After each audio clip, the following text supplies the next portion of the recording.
Right. So the outcomes and learnings, there's 6 of them. I think that they're pretty broad, and these are probably the ones that you wanted to highlight as not in terms of value necessarily, but I suppose value.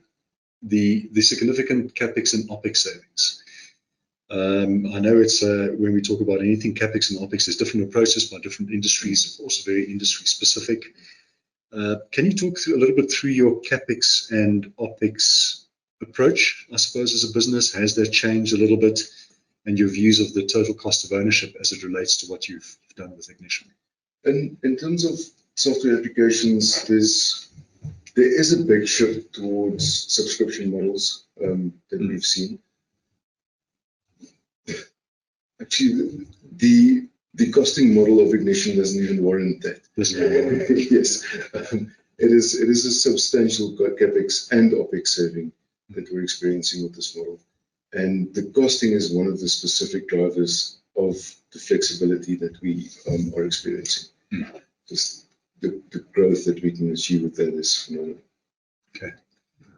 Architectural freedom, no license cost constraints driven by design. I think we've spoken about that, the ability for you to include, for example, the quality discipline of your business to get a view of something within, which is still a scaler, but it's almost become more of a platform for business.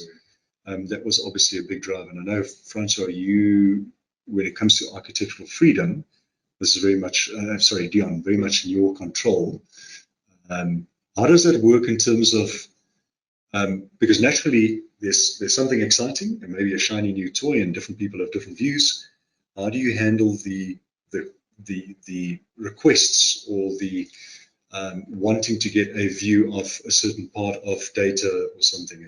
How do you decide who to give the rights and the kind of views? So what does that look like? Well, right now we just give it to everyone. It is as long as they can only view, there's no harm, I suppose. Well, the fact that the security is at the tail level. It's at a tail level, great. And we manage all of these by Active Directory groups.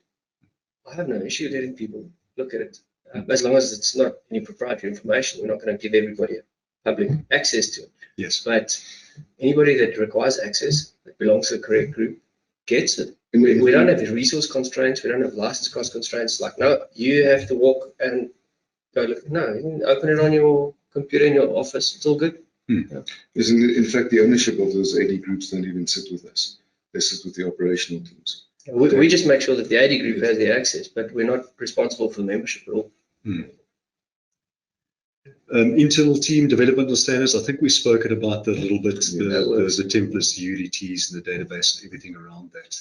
How did you find, sort of just to segue to the next point that you've got on here, the multi-parter implementation? So that was obviously influenced by regional and local expertise and support by various partners. In terms of the operations, number of sites that you will ultimately have live and number of partners potentially involved? Eventually, we'll end up with 4 factories. Okay. With some degree of Ignition rollout. There's quite a few partners, and as you mentioned, some of them are fairly regional. So if you do a project in Durban, it's better to have local guys, especially if it's over an extended period and with travel restrictions. And these guys just do need to be on site when they're commissioned.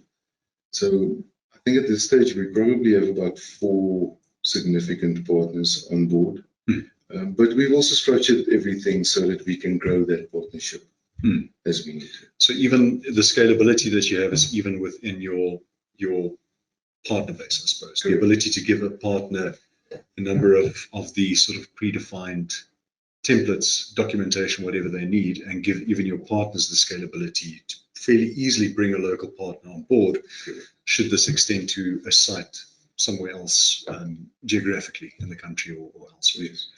Because I do know that you obviously have operations elsewhere outside of South Africa as well. The holistic appreciation of standards. I know you mentioned that. I'm very sticky on standards. I know. That's why I'm asking you to explain it.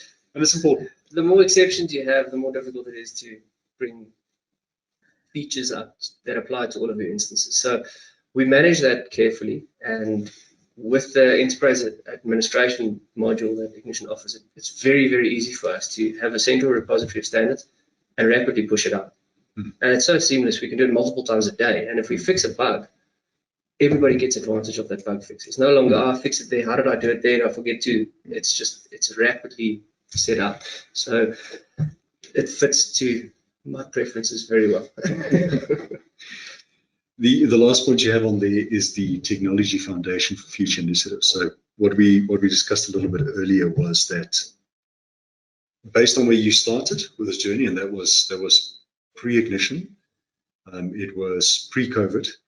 The journey's been phenomenal. I think every one of the partners that we interact with from our side are they're very almost evangelists to not only what you guys have done internally and what it means to them, but also just how it is at the moment. And I know you're not live at all sites yet, but how many sites are live at the moment?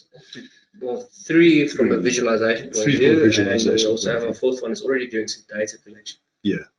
So based on the journey so far and the experience and some of the learnings that you have, would you say that you feel that you have a future fit infrastructure where you can now enable other initiatives? You're talking here about fusion initiatives and perhaps stuff that initiatives and applications and expansibility that you maybe didn't even think about in 2019. Do you feel that you have something in place now that would give you that where we are in 2021? Most definitely. I think we definitely have a platform now where the technology is not the constraint. It's whatever we can dream up, we can do so far. We're really Sounds like an advert. looking for some opportunities. Yes. Ignition, it's Python and data handling. Yeah. We might start doing a little bit of machine learning here and there. Yes. We have some, I wouldn't say bigger fish to fry, some closer fish to fry, and then we can get to the cool stuff. As I mentioned, Jaco, we achieved our 5-year plan in 2 years now. So we'll need to do some thinking about what's next.